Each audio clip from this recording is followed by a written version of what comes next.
சில நாட்கள் பொதுவெளியில் தோன்றாததால் ட்ரம்ப் பற்றி இணையத்தில் பரவிய வதந்தி. பேரன் பேத்தியுடன் கோல்ஃப் விளையாடியதன் மூலம் வதந்திக்கு முற்றுப்புள்ளி வைத்த ட்ரம்ப்.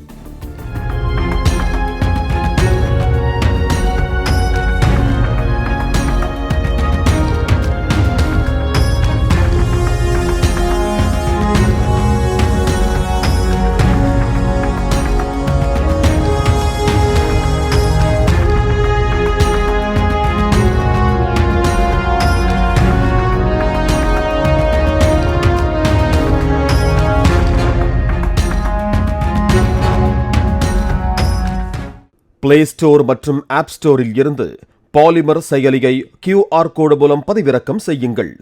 செய்திகளை உடனுக்குடன் பெறுங்கள்.